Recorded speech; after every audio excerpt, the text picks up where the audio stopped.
A ver, ¿cómo es posible que una princesa, que lo tenía todo en contra para llegar al trono, acabe heredando un reino totalmente fracturado? Y no solo eso, sino que termine por redibujar el mapa del mundo. Pues esa es la increíble historia de Isabel I de Castilla. Estamos hablando de una de las figuras más determinantes de la historia, sin duda. Una mujer que fue básicamente la bisagra entre el mundo medieval y la Edad Moderna. Su reinado no solo transformó la península ibérica, sino que el eco de sus decisiones resonaría a través de los océanos y, a través de los siglos.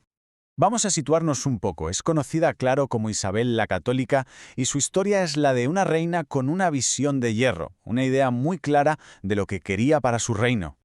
Aquí la tenemos. Isabel I reinó en Castilla durante 30 años y vaya si fueron cruciales. Su figura va unida a tres hitos que son, monumentales. Por un lado, la unión dinástica de Castilla y Aragón. Por otro, el descubrimiento de América.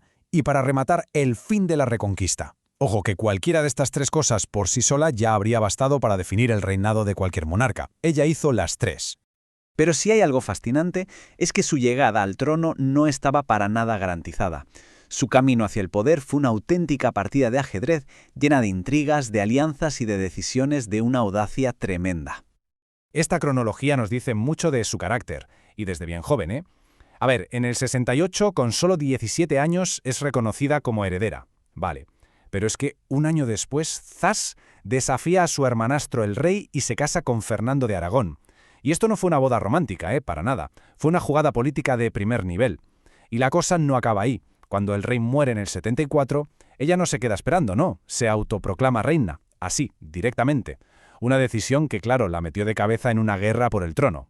Y esa guerra, la Guerra de Sucesión Castellana, la enfrentó a los partidarios de su sobrina, Juana, a la que llamaban la Beltraneja. Su victoria no fue solo militar, fue la legitimación que necesitaba, la consolidación definitiva de su derecho a gobernar. Vamos, que se ganó la corona en el campo de batalla. Con el poder ya asegurado es cuando empieza el verdadero proyecto. Su matrimonio con Fernando no fue solo una alianza personal, fue el pistoletazo de salida para unificar los dos reinos más potentes de la península, y con ello sentar las bases de lo que hoy conocemos como España. Y esta cita es clave, porque aquí se ve perfectamente el cambio de mentalidad. Es que ellos no estaban, solo gobernando. No, estaban creando algo completamente nuevo. Estaban diciendo adiós a ese caos de pequeños poderes del feudalismo para construir un estado centralizado, un estado donde la palabra del rey o de la reina estaba por encima de la de cualquier noble. Y eso, en pleno siglo XV, era la definición de un estado moderno. ¿Y cómo lo hicieron? Pues con estas herramientas. Primero, centralizaron el poder en la corona, debilitando a la nobleza. Crearon un ejército permanente, profesional, algo totalmente revolucionario para la época. Impulsaron reformas administrativas para que el reino funcionara mejor. Y un pilar de esta nueva organización fue la Inquisición, que se estableció para asegurar la unidad religiosa en todos sus dominios. Y ahora pasamos al que es sin duda el clímax de esta historia. El momento en el que todas las piezas de su proyecto encajan en un solo año.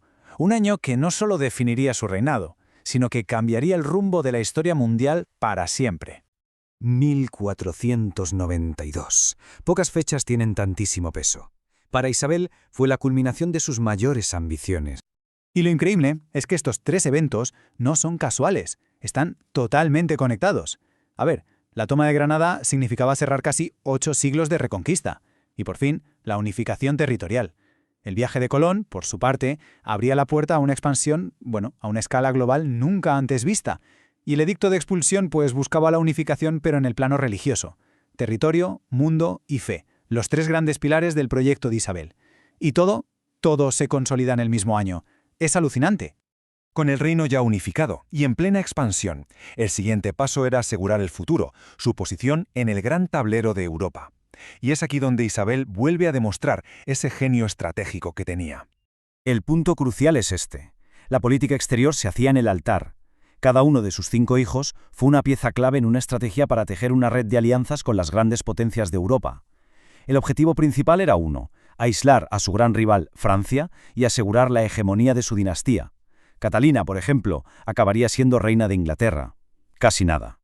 Su defensa a ultranza de la fe y ese papel en la unificación religiosa les valió este título, que se lo dio el Papa Alejandro VI en 1496. Los Reyes Católicos. Se convirtió en su marca, en la identidad con la que pasarían a la historia. El resultado de todo esto fue monumental. Isabel sentó las bases de uno de los primeros y más grandes imperios globales de la historia.